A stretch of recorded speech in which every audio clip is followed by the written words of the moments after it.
next installment of a wonderful GiftWorks webinar. Today's session is called Help, They Want Me to Fundraise. As you all know, my name is John Moore.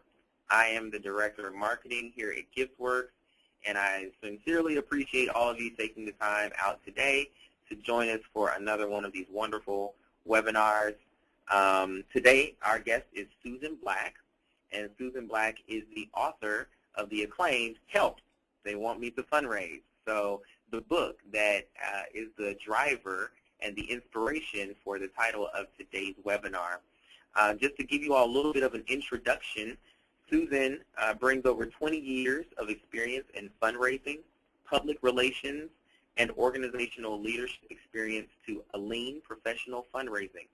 She has a bachelor's and master's degree in political science from Mary Baldwin College and the University of Richmond, respectively. Her career in development began at Marietta College, and she went on to gain experience at Easter Seals of Central Ohio and the Epilepsy Foundation of Central Ohio before serving as Vice President of Advancement for 5 years at St. Vincent Family Centers in Columbus, Ohio. She began a lean professional fundraising in 2008 to bring her expertise to the wider nonprofit community and to help struggling nonprofits identify strategies that would allow them to reach their potential. She's a member of the Association of Fundraising Professionals, commonly known as AFP, and the Kiwanis Club of Columbus. She received her Certified Fundraising Executive designation, or CFRE for short, in 2006, 2009, and 2012. So with that, I will turn this over to Susan. Susan, feel free to take it away. Thank you so much, John. I really appreciate that. Welcome, everybody. I'm so glad to be here with you today. And I am calling from sunny Central Ohio, where we have finally seen spring. So I hope that it's nice where you are too. And I want you to know that you are going to have a chance to ask questions as we go along today, but I am on Twitter, and if you would like to tweet while you're taking your webinar today, feel free to do that. Okay, the first thing we want to do is to really get a sense of who is on the line with us today. So John has helped me set up some questions to get a better idea of your experience and your familiarity with fundraising. So John, I'm going to hand it back to you to make sure that we're doing this the right way. All right, awesome. So what I'm going to do is I'm going to display a form of each one of these questions one at a time. So you'll have an opportunity, about 30 seconds, to respond just really simply yes or no. I will display and launch each one of the polls. Once we get ready to close it, then I'll show the results of all the polls as you all respond. So our very first question is, do you serve in a leadership or governance position for your organization? We're just trying to get a sense of who we have on the line here with us today, better understand our audience. So if you would respond yes, no, we would very much appreciate it.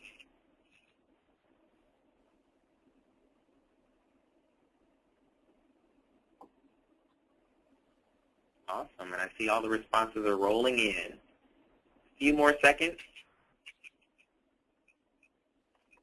All right, I think we can go ahead and close this particular poll. And the results of that particular question, we have about 62% of the people on the phone that are in a leadership or governance position for their organization, 38% are not. Great. All right, so moving on to the next question. Are you a full-time member of the fundraising staff? Yes or no? And go.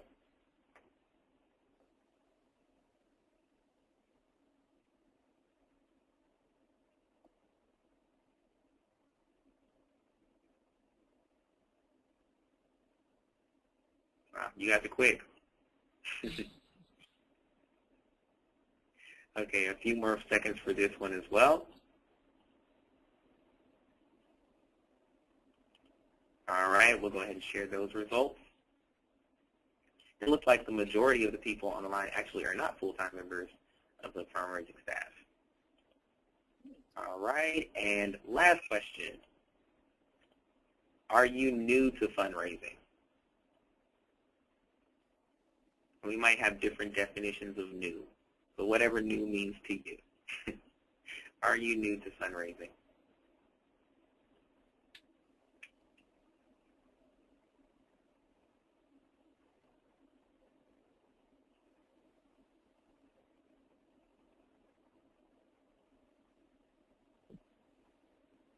Alrighty. Let's see what the results of this one are. It looks like we've got mostly a bunch of veterans on the phone. All right. Great. Okay. Well, thank you so much for that, John. I appreciate it. Sure thing. Okay. Let's see if we can move on. All right. Well, today's lessons are taken from my book, which just came out in January. So if you have a copy, be sure to keep that handy. But if you don't, that's quite all right. Don't worry about that. We're going to take some time at the end of our time today to talk about how you can get the most from the book in addition to what you'll learn today. And there's a couple of options there for where you can access the book later if you would like to do so. But first, let me say that, like the book, today's training is intended for people who find themselves at the crossroads of leadership and fundraising. These are people who know that their organization can't move forward on critical issues like fulfilling mission or expanding programs or even improving staff morale or attracting high-quality staff until some of these issues are addressed. These are people who don't have time for long classes, can't afford expensive consultants, and who know they don't have cookie-cutter problems that can be solved with one-size-fits-all fundraising systems. They need to know how this thing called fundraising really works and how they can get their arms around it today. So if this sounds like you, then you are in the right place. Let's take a look at our objectives for today's training. At the end of today's training, you are going to have learned the 4 building blocks of fundraising success. You're going to assess your organization's strengths and weaknesses as it pertains to the building blocks. You're going to create a list of areas that need to be addressed immediately to improve your fundraising. And you're going to discover key ideas for implementing those building blocks in your own organization. So let's get started. This year, my book came out on Charity Channel Press, and I wrote the book because I had met so many executive directors and new development directors, and mostly board members, who saw other organizations raising lots of money, but they had absolutely no idea how that was being done. They wanted to help. They knew they were supposed to be doing something, but they didn't know where to begin. Moreover, they were afraid of fundraising, fearing that they would be required to ask for $1 million gifts from wealthy individuals they didn't know and with no training. In other words, they didn't really know what was necessary to build and sustain a successful fundraising program. So what I've done is broken down the key elements into what I call the building blocks of fundraising. And just like the stack you see in the picture, if one of the building blocks is removed, the whole stack can fall down. The first building block is called organizational readiness. So organizational readiness is the foundation of fundraising success, like the foundation of a house. Just like a house with a cracked foundation won't stand for long, a nonprofit with critical deficits in the area of organizational readiness will find it very challenging to be successful over the long term. The key components of organizational readiness are financial stability, board of directors capacity and preparedness, capability and connectedness of the CEO, development staff capability, and backroom operations.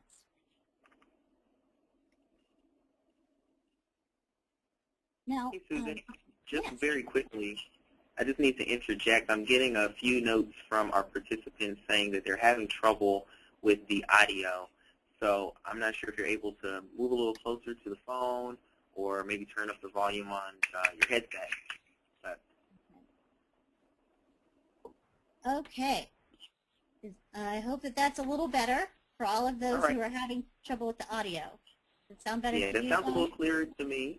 And if you guys continue to have trouble, feel free to continue to send me the questions, and we'll definitely be sure that we get this rectified for you. All right, sorry about this, Susan. Please carry on. No problem. No problem. Okay, so what I'd like to do now is just take a look at each of these factors, and believe me, these 5 factors could definitely be their own webinar webinar. In fact, I have one on this topic just by itself. But I want to take a look at each of these. And since a lot of the material that is covered here is also covered in the book, we're just going to do this very briefly as we go along. So the first factor is financial stability. And basically what financial stability refers to is that your organization needs to be as fiscally sound as it can. Just like it's hard to put water into a leaky bucket, most people don't want to invest in organizations that are not fiscally sound. So the very first thing you can do to make your fundraising better is to get your organization in the right shape financially. And that may require you to make some tough decisions.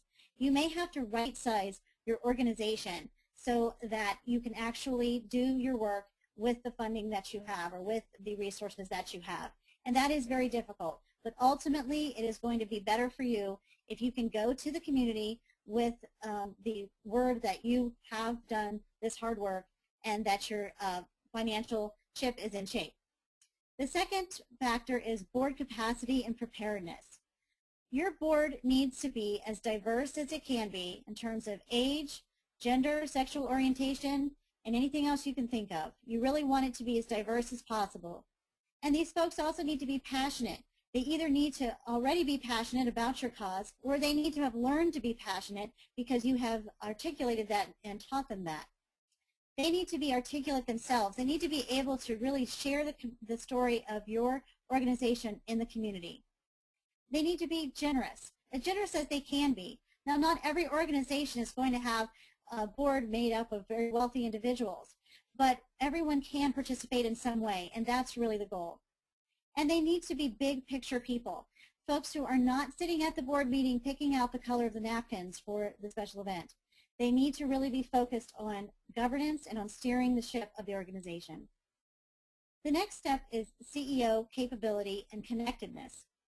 This means that your CEO really needs to be spending a lot of his or her time outside the organization, serving on committees, as part of clubs, and as a recognized leader in the community.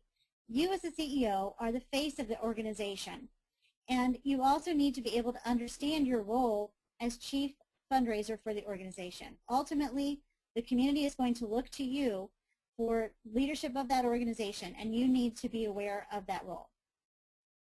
The next one is development staff capability. Your development staff need to be trained individuals, someone who has either had experience in fundraising or has had the sufficient training to do so. No one should be given a job that they don't have the skills or capability to do, and that is especially true of fundraising. You definitely need to have people who have had enough training, but they definitely also have to be passionate, because if they aren't passionate about your cause, they're going to burn out very quickly. The last one is backroom operations. These are the procedures and processes that you need to really make your fundraising program work. These are things like policies and procedures for thanking donors, for keeping your data, even for upholding ethical standards. And of course, you need a good database like GiftWorks to really help you be successful in fundraising. So backroom operations are really important. Now, I know that I've gone through each of those very quickly. We've just touched on a few points on each one. But these are the main factors of organizational readiness. And I want us now to take a look at how you are doing in your organization with each one of these things. So let's take a look at this assessment. Well, what I want you to do is to read each of these statements. And you're going to need some paper and a pen and just make a few notes. And I want you to look at each statement and then rate your organization on where you stand currently. Give yourself a score based on your first reaction to that statement. You're going to give yourself a 3 if the answer is yes, absolutely. You're going to give yourself a 2 if it's sort of. 1 is not so much, and 0 is dream on.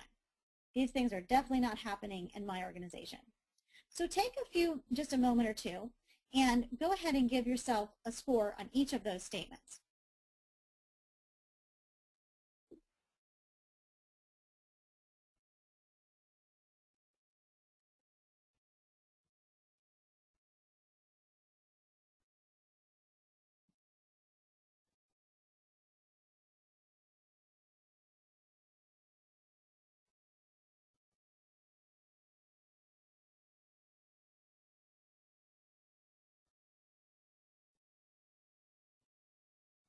I'm going to give you just a couple more seconds there to go ahead and fill that out.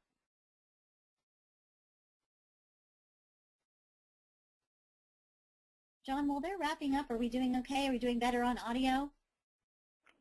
Yeah, based upon the feedback I've been getting, it's all clear, so okay, it should be good. Okay, good. Yeah. Thank you very much. Okay, thank you. Great. Okay, hopefully you've had a chance to read each one of those statements and to give your first initial reaction to that. Now, I want you to keep track of this because we're going to be doing some more assessments later, and we're going to have a final score, so keep those notes handy. Let's look at our next building block. Our next building block is fundraising goals and plans. And this includes a strategic plan, an annual fundraising plan, and a case for support. I want to look at each of these a little bit more closely.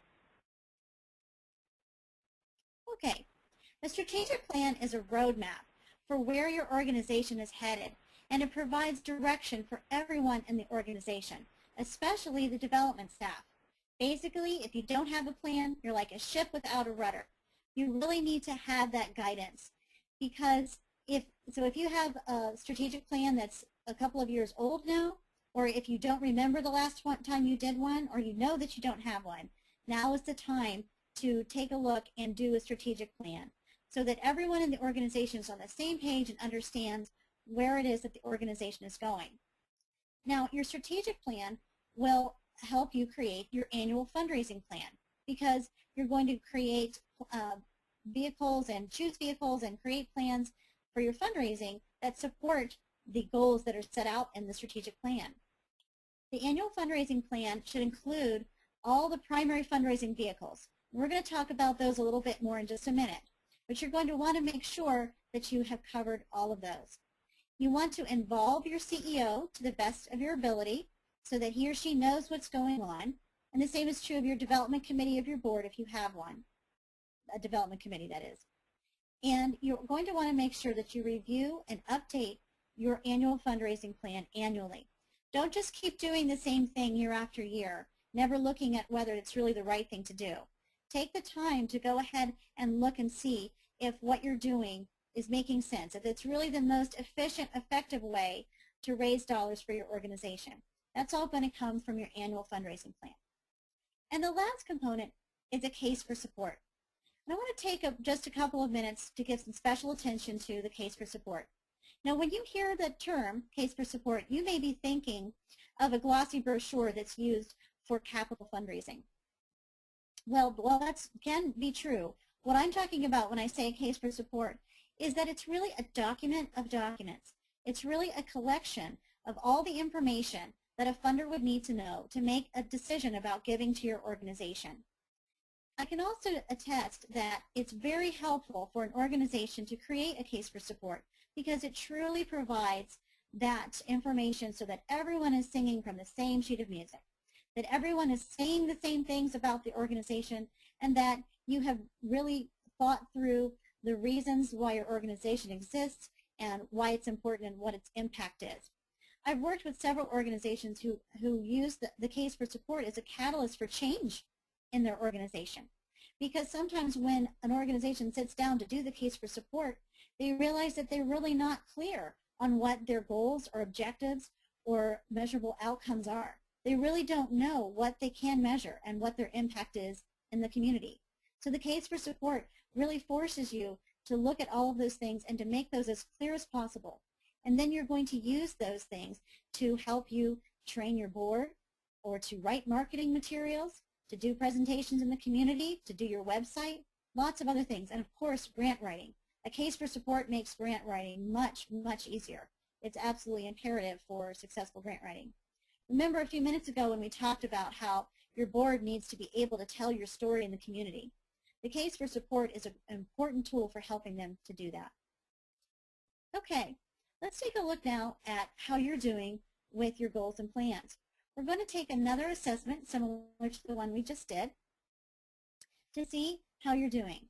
So again, look at each of these statements and using your first reaction, give yourself a 3 for yes, absolutely, 2, sort of, we're working on it. 1, not so much. And 0, dream on, not happening. So go ahead and take just a couple of seconds to go ahead and to fill that out right now.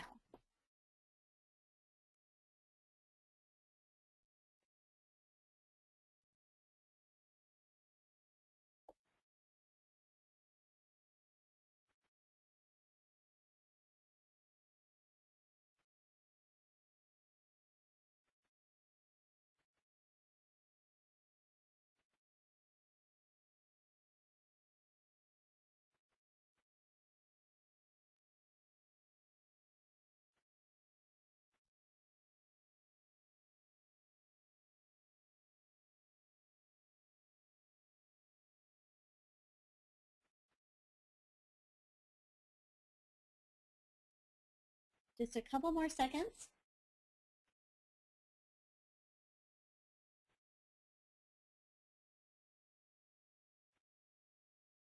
Okay, I'm going to assume that you all have had a chance to fill that out now. Those statements are a little less wordy than the previous one. There's fewer of them. So we've actually looked now at 2 of our factors, of our building blocks, excuse me. And so I want to give you a chance to ask some questions. So John, do we have any questions so far?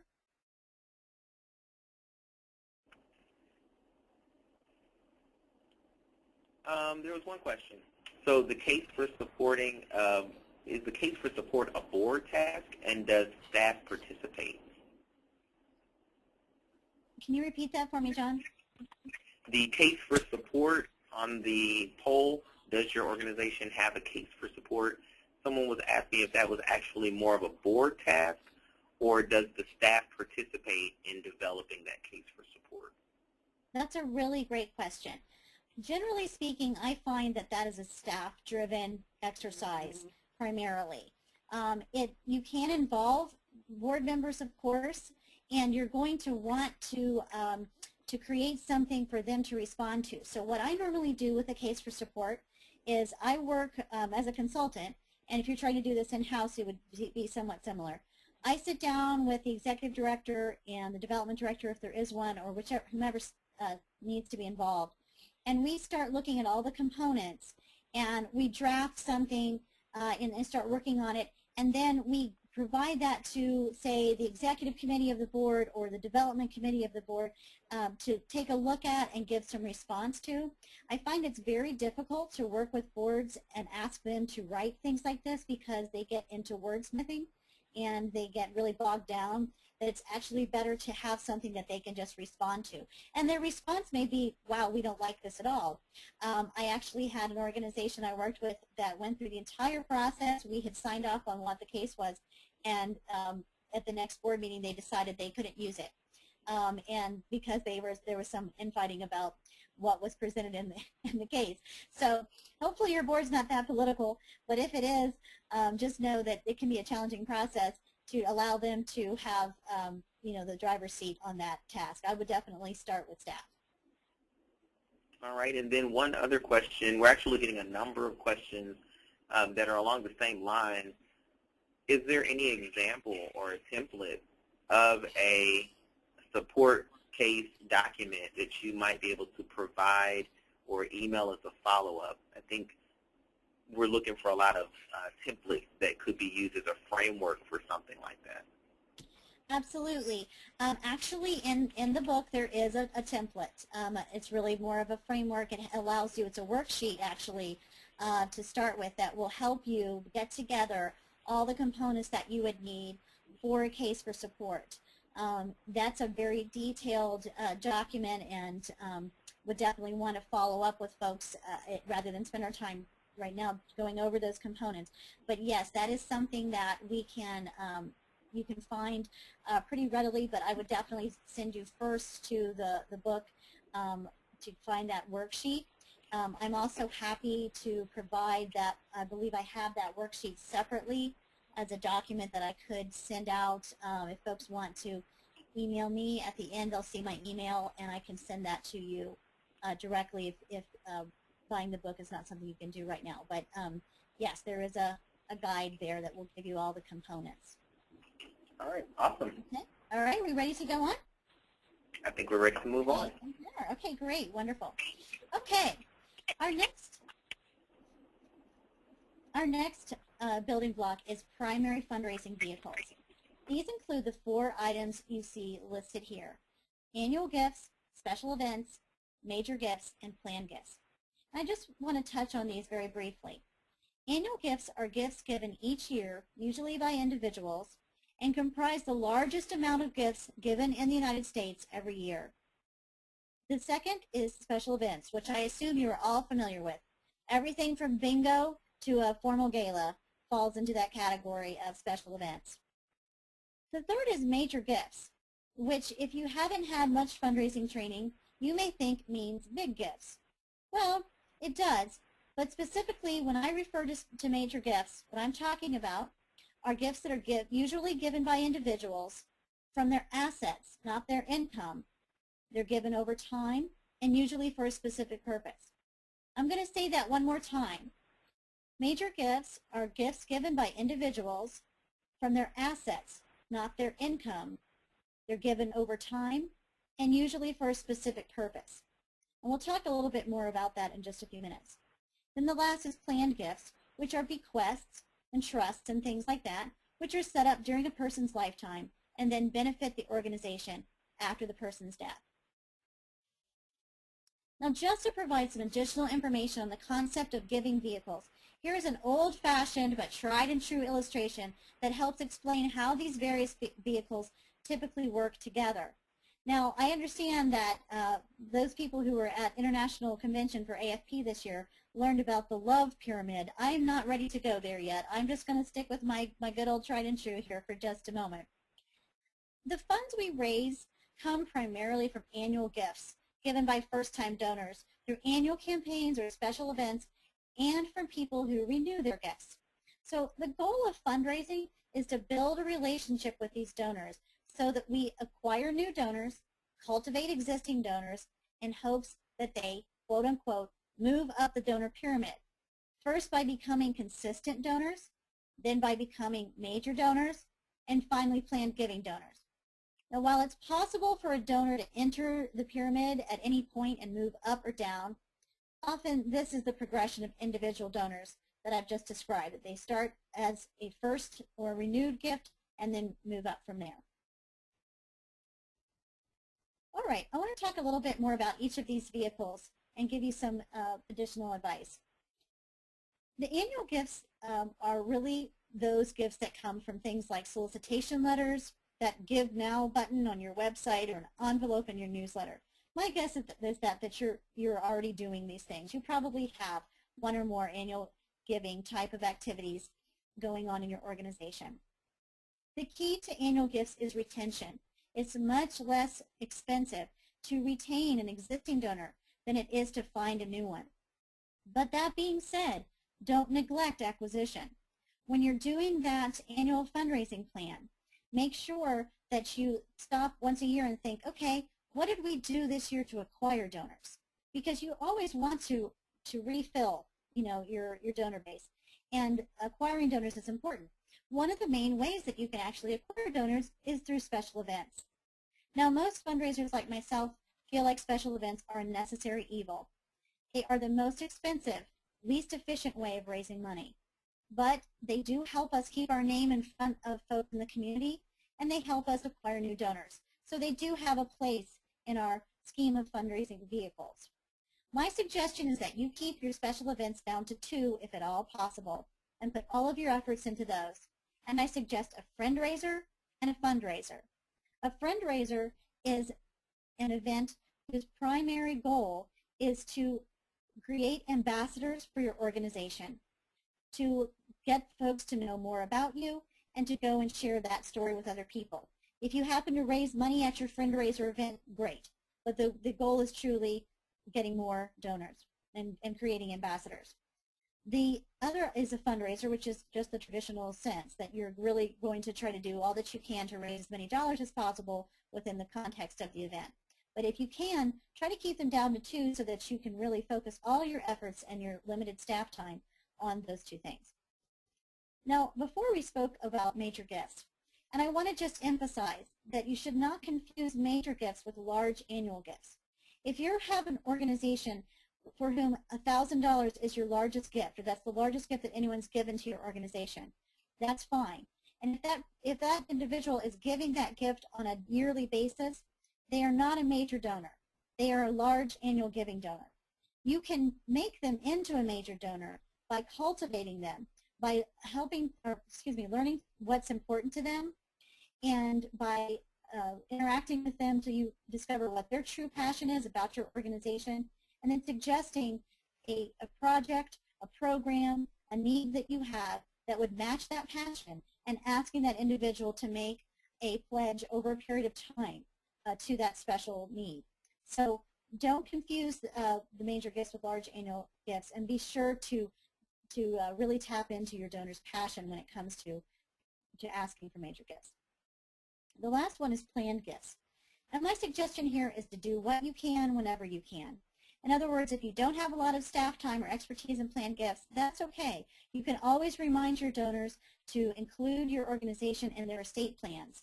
Many people do not have wills, and just having that constant reminder to create a will and to make sure that they're putting your organization in their will is a great way to spur people towards planned gifts. My other advice on planned gifts is don't overlook middle-aged donors. A lot of times people think that only elderly donors are the ones who are creating bequests and planned gifts. This really isn't true.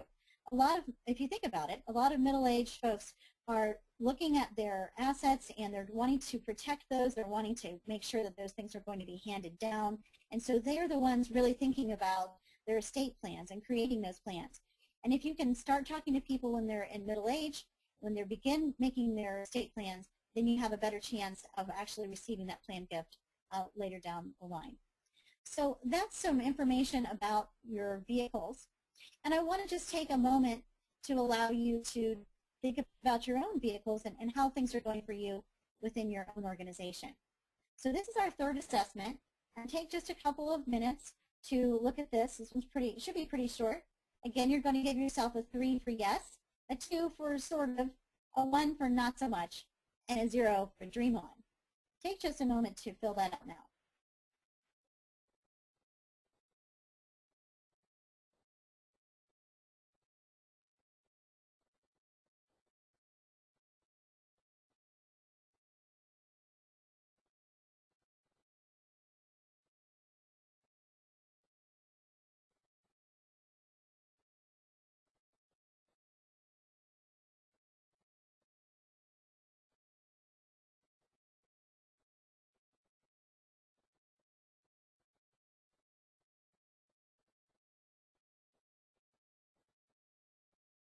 Okay, I'm going to go ahead and move us on just simply because I think you probably have completed that one.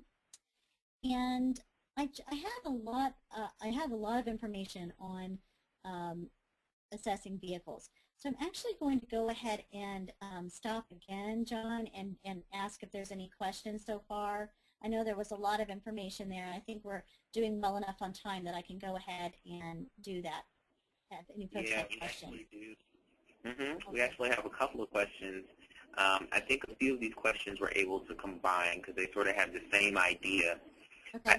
Several slides ago, you were talking about financial stability. I think it was actually part of the assessment. You know, are you financially stable?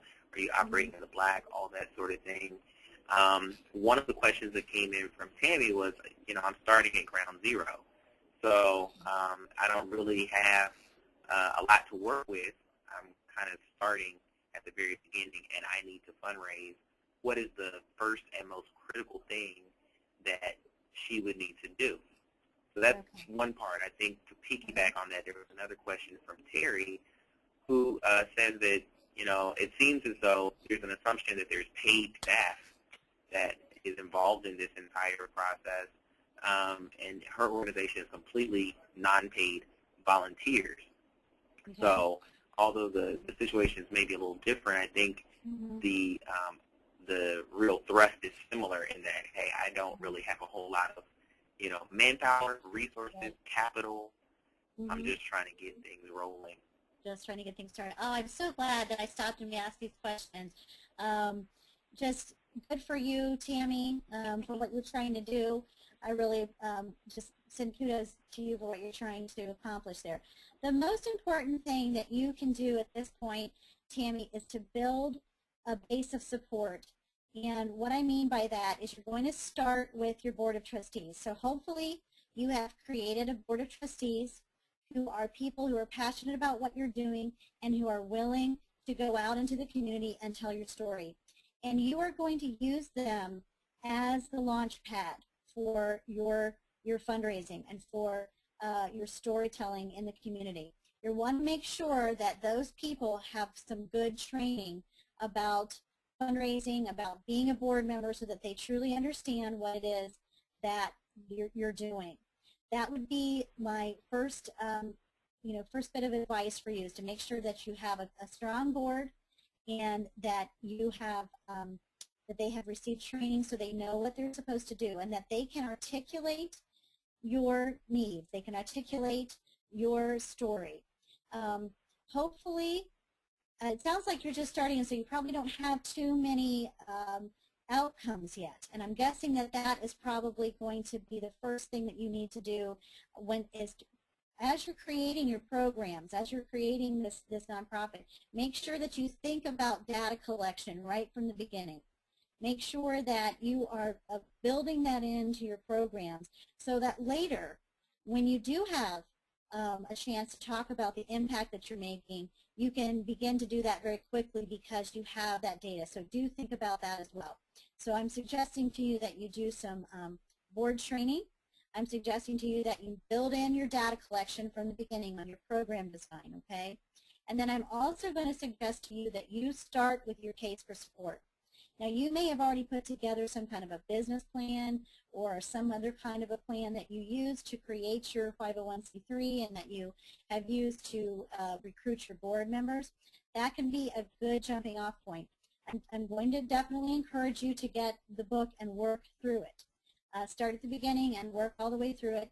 If you have a case for support, a strong case for support, that is going to be everything you need to begin getting some funding. I would suggest that you do a little bit of research as well around perhaps foundations in your area that may do capacity building grants. And I would go and talk with those individuals from the foundations, tell them about what you're doing, and see if you can get some money to help you get the help you need. In other words, help to get a consultant, help to get some training, maybe to go to training for yourself or to get a person to come in and do some training for your board, maybe dollars around creating marketing materials for you so that you can really get the word out and start creating that base of support to get started from nothing. So that's my answer to you, Tammy. Terry, my answer to you is somewhat similar. You are exactly in the situation that many of my clients are in. That's why they are talking to me, because they don't have any paid staff. So I don't know, Terry, if you are the fundraiser for your organization or you are the executive director or a board chair. So I'm going to just operate from the assumption that you have a leadership position and that you're perhaps the executive director. You as the executive director are the default chief fundraiser for the organization. You've probably already figured that out because you're the only one who's doing it. But my point is simply this, that you have the capacity to ask for additional assistance from your board. If you don't already have a development committee on your board as a standing or an ad hoc committee, you need to create one. And I would suggest that you also bring in some outside folks who are not board members to be part of that committee, to serve as an advisory group to you, to serve as boots on the ground, folks who are actually going to really do the work. And if you get your case for support together, you identify some funding sources there locally, you begin to create an annual fundraising plan, you are going to be able to do some of this work. You're just going to have to carve it up differently and give and delegate. differently than you would if you had full-time fundraising staff. So my suggestion to you is that when you're creating that fundraising plan, make sure that you aren't biting off more than you can chew. Make sure that you are truly creating a plan that is going to work for your organization right now. That it's, in other words, that you're living within your means, that you're actually really doing things that your board can do, that they are willing to do, and that your advisory group can actually handle, as well as you as perhaps staff or a board chair, whatever your role might be. So that would be my answer to you, and I'm hoping that that addresses those concerns. John, anything else real quick before we move on? There are plenty of questions, so I think we might hold most of these for the last portion of the presentation after you finish with all of your information, because I think you might end up addressing some of these along the way. But one more question, when you're talking about all of the different types of gifts that are coming in and the different categorizations of donors, there was one question that asked about some of the best methods for actually acquiring new donors. Okay, sure. You know, I think if there was if there was an easy answer to that question, we would all just be flush with cash, wouldn't we? You know, I think that what happens in the world of fundraising, it seems like there are, you know, different groups. There are those that have natural constituents and those who do not. In other words, there are the universities and the colleges and the schools, the hospitals, and so forth. They have, you know, grateful alumni, they have grateful patients, and so they have these natural constituencies. They really don't, they don't have to go any further than their, you know, the roles of who's come to their college or school, or the folks who have come into their hospital and gone away healed. So, you know, that group of people has a much easier time in many respects than all the rest of us out here who are in social services and the arts and things like that. We have to create our constituencies, and that can be really challenging. So my first suggestion is that you take a look at who is interested in what you're doing. Who are the groups of people that have an interest or are affected by what you're doing? And really take a look at who in your community, or where I should say in your community, you can find those groups of people. Where do they work? Where do they live? Where do they play? What kinds of media are they seeing? What kinds of activities are they involved in? Where would you find folks who care about what you're doing? And then I would create you know, fundraising programs and communications programs, which we're going to talk about next, that try to tap into those folks and to get them to come listen to what it is that you have to say. Now, that being said, the other way that's really crucial is that you must look to your board of trustees. If you're in a situation where you have a fairly weak board of trustees and you're also trying to create the donor base, you have a little bit of a problem, because the very first line of defense is your board of trustees. They are your key volunteers. And if they are not passionate, articulate, involved, engaged people in the community, it's going to be much harder to get those new donors. You need to start with them in asking them to go to their natural constituencies, to go to their circle of friends, their circle of influence, and truly find ways to share their story. One of the best ways that I know of for a board member to really engage their own circle of influence is to do one of two things: to have what I call a lunch and learn, let's lunch and learn in their office, or to have a house party in their home. And in both of those cases, what happens is they're going to invite either their staff, in the case of the business, or their friends and family in the case of their home. They're going to have a, you know, some food. They're going to have an entertainment kind of an atmosphere, at least at the home party. And then there's an opportunity for someone from your organization to come and speak about your organization and to share information and to do something of a soft ask. No matter what happens at either one of those, at the lunch and learn or the house party, people are going to go away as ambassadors for your organization. And that's all good. You want to create as many ambassadors for your organization as you possibly can, and that is going to lead to individual donors. And you're going to have to follow up these efforts to create ambassadors with actual opportunities to give, ways for people to connect, ways for people to actually make that donation. So creating constituencies from scratch is very challenging, but it has to start with your board. And that may not be news that some of you want to hear. It may be very hard for you to hear that because you know that your board needs help, but honestly, that is really where it all begins. Okay, I'm going to move on and talk about communications, and then we will have another chance for questions at the end. Okay, let's move on to communications then. That's our final building block for today, and that includes a well-crafted message, a communication plan, and effective communication vehicles. Let's take a closer look at each one of these. Communications and community relations start with a well-crafted message. If no one understands what you do or why it matters, they won't give. Again, this is connected to your case for support. You really want to make sure that people can understand what it is that you do and why. I want to give you a quick story here since we have a couple of extra minutes. When I started working at St. Vincent Family Center in Columbus, Ohio, I was overwhelmed with all that they did. They were a pediatric behavioral health center, and they had a wide range of programs, but you were using all kinds of clinical terms to describe what they did, and it was very challenging for me to get a handle on what it was that they did. And I really needed to be able to do that because I needed a way to articulate to the community why the work that they were doing was important and the impact that it was having.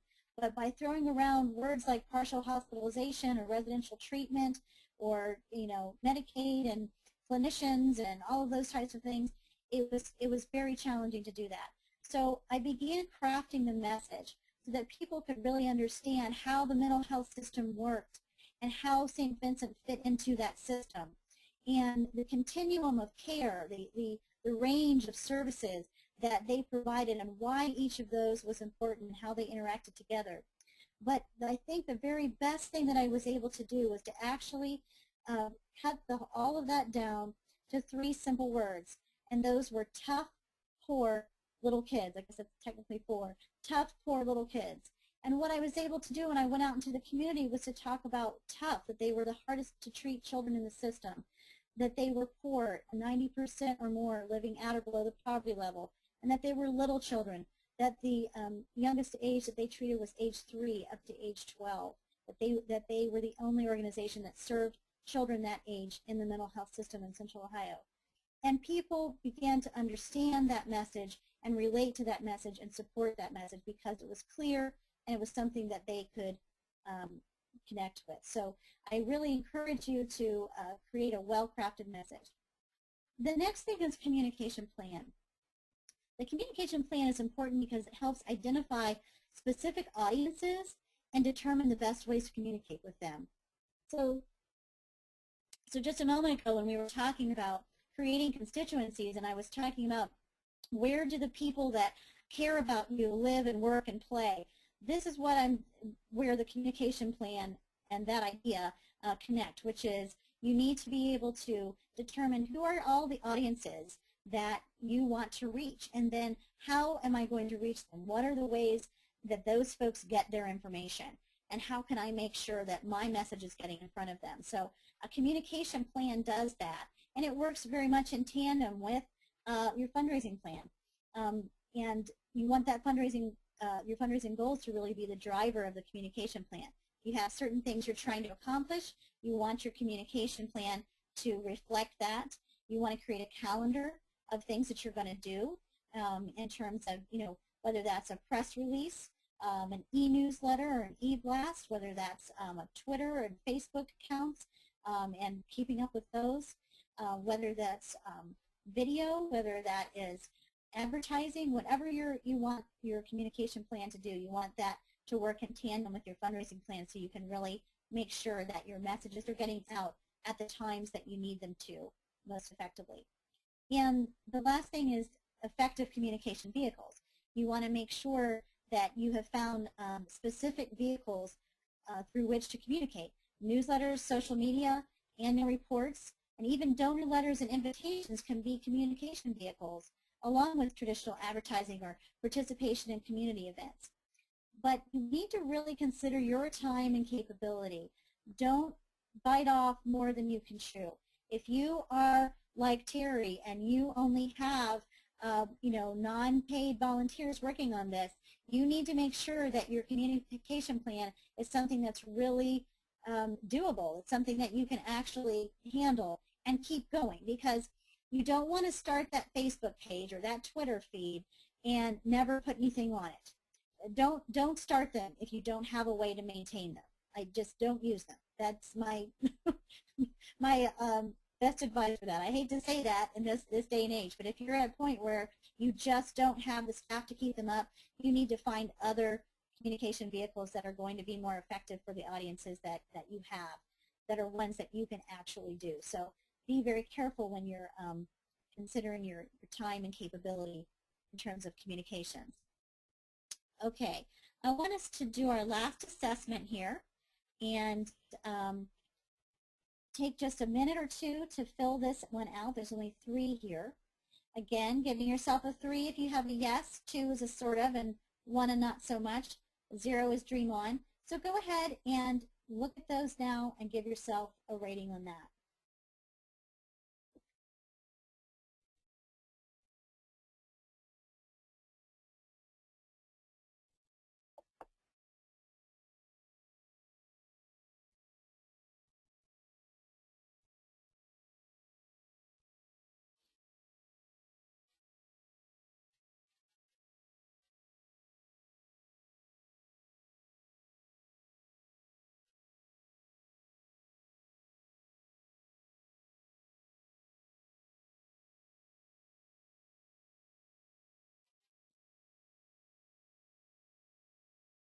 Okay, I'm hoping that you've had a chance to at least look at each of those and give yourself a rating on that. I want to give as much time as I can to the rest of our time together here. I'm going to ask you how you did. So hopefully you have been able to keep track of the rating that you have given yourself over the course of our time today. I believe you're also going to be able to get these slides as a PDF, and you're going to have these specific factors to look back on if you didn't have a chance to make notes on them. So what I want you to do right now is to take a look at your total score, go back and add it all up, and see how you did. And then John is going to offer you the opportunity to respond on how you did. So go ahead and take just a couple of seconds and add up your total score. And in the meantime, I believe John will start the poll so that you can respond.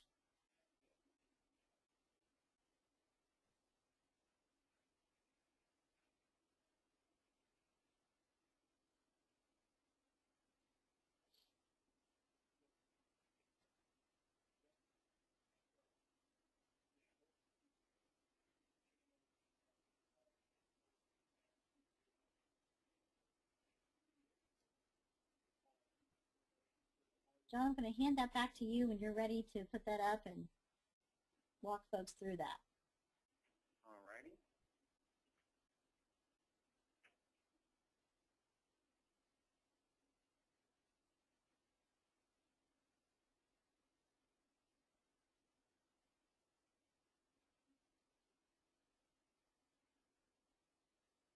All right, thus far we've got about half the people who have voted. Okay. So continue to vote. And it looks like we actually have a missing point range. Oh. Thank you for pointing that out. So 20 to 30 is not on here, but if you did score in the 20 to 30 point range, we definitely do still want to hear from you. Yes. So feel free to shoot that over in the chat window or as a question, and I can try and do my best to tally up how many folks fell into that range. Thank you for catching that. Yeah, thank you very much.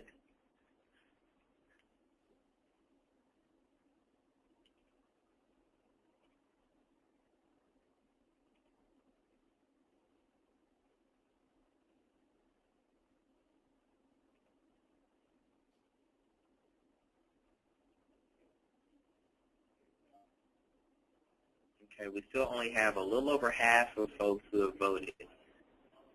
Maybe the other half fell in the 20 to 30 point range.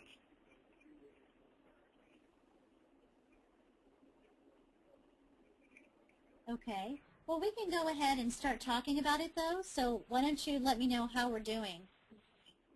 Alrighty, we're at about 60% now, so okay. We can close this out and show the votes if you want me to, or I can just kind of tell you where we are right now. Yeah, why don't you just go ahead and tell me, and then you can update it if we need to. Okay. All right, so far, out of the people who were able to vote in the poll, about 4% were above 50 points. Okay. We have 20% that were in the 40 to 50 point range. Okay. We have 51% that were in the 30 to 40 point range. Okay. We have 25% that were in the 20 points or less, that had 20 points or less. All right. Great. And we have, if I were to eyeball this, I would say we've gotten about 10 or 11 responses in the question box indicating that they fell within the 20 to 30 point range. Okay. All right. Thank you so much for doing that and for realizing there was that empty one. I'm sorry I left you out. I didn't mean to do that, 20 to 30 people. Okay. So obviously, if you got the highest score level, congratulations. You were doing well with your fundraising. And my suggestion to you is to now focus on growth and how you can strengthen donor relationships to acquire major gifts. It sounds like you have a lot of things that are, going really well for you, and you have a great start. So keep that going. Keep the clock making, the processes working, and work on strengthening your program so that you can acquire major gifts. If you got in that next level, that 40 to 50 score level, you have a good start, but likely you need to address some of the issues we've discussed here today. So you want to identify the factors you gave yourself the lowest score on and seek additional information to help you address them. But you're doing really well. You have a lot of good things in place, but you probably have a couple of key things that are missing, and those would be the ones I would start with. Okay. If you got in this 30 to 40 point score, and that sounds like there's a lot of folks in that area.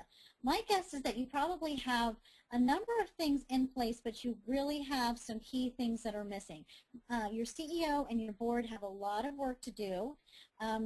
Probably not as much work to do as are people that have the 20 points or less. If you've got 20 points or less, you're really starting from ground zero, and there's nothing wrong with that. You can only go up from here, so it's a good thing. And you actually have an opportunity as one of the folks that's gotten the 20 points or less. You really have an opportunity to create systems now and to do things well now that are going to help sustain you over time. So don't despair. You have a lot of opportunity and growth. I'm going to lump my 20 to 30s and my 30 to 40s together and just say you see now what some of the ideal is for your fundraising, and you have an opportunity to work on your problem areas. Again, you all want to look at the factors where you gave yourself the lowest score and really take a look at how you can improve some of that with, really identifying maybe perhaps ranking those particular ones and beginning to chisel away at them one at a time.